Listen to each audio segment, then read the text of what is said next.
തിരുവനന്തപുരത്ത് നിന്നും ആലപ്പുഴ ഷൊർണൂർ ജംഗ്ഷൻ കോഴിക്കോട് കണ്ണൂർ കാസർഗോഡ് വഴി മംഗലാപുരത്തേക്ക് പോകുന്ന ഒരു കിടിലം എക്സ്പ്രസ് ട്രെയിൻ ആണിത്. ഇത് ട്രെയിൻ നമ്പർ 16604 മാവേലി എക്സ്പ്രസ് ആണ്. എല്ലാ ദിവസവും സർവീസ് നടത്തുന്ന ട്രെയിൻ രാത്രി 7:25 തിരുവനന്തപുരം സെൻട്രലിൽ നിന്ന് ആരംഭിച്ച് 620 കിലോമീറ്റർ ദൂരം സഞ്ചരിച്ച് രണ്ടാം ദിവസം രാവിലെ 8:15 കൂടി മാംഗ്ലൂർ സെൻട്രലിലേക്ക് എത്തിച്ചേരുന്നതാണ്. ഇതേ ട്രെയിൻ തന്നെ ട്രെയിൻ നമ്പർ 16603 ആയിട്ട് എല്ലാ ദിവസവും വൈകുന്നേരം 5:40 മാംഗ്ലൂർ സെൻട്രലിൽ നിന്നും ആരംഭിച്ചു കഴിഞ്ഞാൽ രണ്ടാം ദിവസം രാവിലെ 6:20 കൂടി തിരുവനന്തപുരത്തേക്ക് എത്തിച്ചേരുന്നതാണ്. ഈ ഒരു ട്രെയിന് 5 ജനറൽ കമ്പാർട്ട്മെന്റ് ഉണ്ട്. ഏറ്റവും മുൻഭാഗത്ത് 2ഉം ഏറ്റവും പിൻഭാഗത്ത് 3ഉമാണ് ജനറൽ കമ്പാർട്ട്മെന്റ് ഉള്ളത്. അങ്ങനെ മൊത്തത്തിൽ 5 URകളാണ് ഈ ഒരു ട്രെയിൻ ഉള്ളത്. അൺറിസർവ്ഡ് ആയിട്ടുള്ള കോച്ചസ്.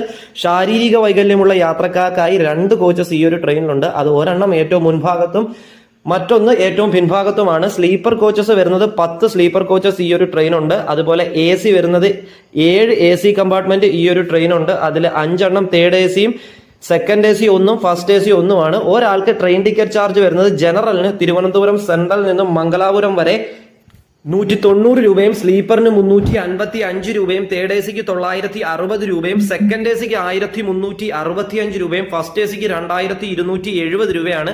ഈ ട്രെയിൻ അങ്ങോട്ടും ഇങ്ങോട്ടും സർവീസ് നടത്തുമ്പോൾ നിർത്തുന്ന എല്ലാ സ്റ്റേഷനുകളിൽ എത്തിച്ചേരുന്ന സമയവും ഞാൻ നമ്മുടെ കമന്റ് ബോക്സിൽ പിൻ ചെയ്തിട്ടിരിക്കാം.